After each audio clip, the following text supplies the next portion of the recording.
اعوذ باللہ من الشیطان الرجیم بسم اللہ الرحمن الرحیم۔ اللہ تبارک و تعالیٰ کے نام سے شروع جو بڑا مہربان اور نہایت رحم کرنے والا ہے۔ ایک ایسے اللہ تبارک و تعالیٰ کے برگزیدہ نبی جن کو زندہ سمندر میں ڈال دیا گیا اور جن کو ایک دیو ہیکل مچھلی نے نگل لیا۔ آپ سے ایسی کون سی خطا سرزد ہوئی تھی جس کی وجہ سے آپ کو کئی دنوں تک مچھلی کے پیٹ میں رہنا پڑا؟ اور آپ کتنے دنوں تک اس دیو ہیکل مچھلی کے پیٹ میں رہے؟ اور آپ نے کون سی ایسی دعا پڑھی تھی جس کی وجہ سے اللہ تبارک و تعالیٰ نے آپ سے اس آزمائش کو دور کر دیا؟ اور آپ کتنے دنوں بعد اس مچھلی کے پیٹ سے باہر تشریف لائے؟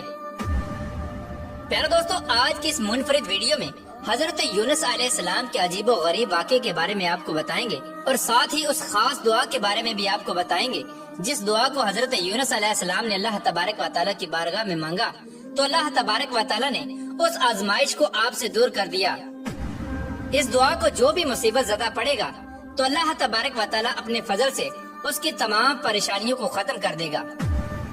پیارے دوستو، حضرت یونس علیہ السلام اللہ تبارک و تعالیٰ کے ایک برگزیدہ نبی گزرے ہیں۔ آپ کے والد گرامی کا نام متی تھا اور اللہ تبارک و تعالیٰ نے اپنے برگزیدہ نبی حضرت یونس علیہ السلام کو قوم بنی اسرائیل کی طرف مبعوث فرمایا تھا۔ پیارے دوستو، یاد رہے کہ قوم بنی اسرائیل وہ واحد قوم ہے جس کی طرف اللہ تبارک و تعالیٰ نے سب سے زیادہ انبیاء کرام کو مبعوث فرمایا۔ اللہ تبارک و تعالیٰ نے حضرت یونس علیہ السلام کو نبوت عطا فرما کے عراق کے مشہور شہر نینوا کی طرف مبعوث فرمایا تھا۔ اللہ تبارک و تعالیٰ نے جب حضرت یونس علیہ السلام کو نبوت عطا فرمائی اس وقت آپ کی عمر مبارک 28 برس تھی۔ چنانچہ اللہ تبارک و تعالیٰ کے حکم کے مطابق حضرت یونس علیہ السلام اہل نینوا کو ایک عرصے تک دعوت حق دیتے رہے، لیکن اہل نینوا نے آپ کی بات پر کوئی کان نہ دھرا اور اسی طرح اپنے گناہوں اور برائیوں کے اندر مبتلا رہے۔ چنانچہ اس کے باوجود بھی حضرت یونس علیہ السلام اپنی قوم کو اللہ تبارک و تعالیٰ کی وحدانیت کی طرف بلاتے اور گناہوں سے منع کرتے۔ حضرت یونس علیہ السلام نے کئی سالوں تک اپنی قوم کو دعوت حق کی تبلیغ کی، لیکن وہ قوم اپنے گناہوں سے باز نہ آئی اور اسی طرح اللہ تبارک و تعالیٰ کی نافرمانیوں اور گناہوں کے اندر مبتلا رہی۔ اہل نینوا کی اس سرکشی نے اور مسلسل مخالفت نے حضرت یونس علیہ السلام کو دل برداشتہ کر دیا تھا۔ حضرت یونس علیہ السلام اپنی قوم کی نافرمانیوں کو دیکھ کر ان سے سخت ناراض ہوئے اور ان کے لیے اللہ تبارک و تعالیٰ کی بارگاہ میں عذاب الہی کی بد دعا کر کے اس بستی سے روانہ ہو گئے۔ آپ اپنی قوم کے لیے بد دعا کرنے کے بعد اس بستی سے باہر نکلے اور دریائے فرات کے کنارے پہنچ گئے۔ وہاں پر مسافروں سے بھری ہوئی کشتی روانہ ہونے کے لیے تیار کھڑی تھی۔ چنانچہ حضرت یونس علیہ السلام بھی اس کشتی کے اندر سوار ہو گئے۔ کشتی ابھی کچھ ہی دور گئی تھی کہ اللہ تبارک و تعالیٰ کی طرف سے طوفانی ہوائیں چلنے لگیں۔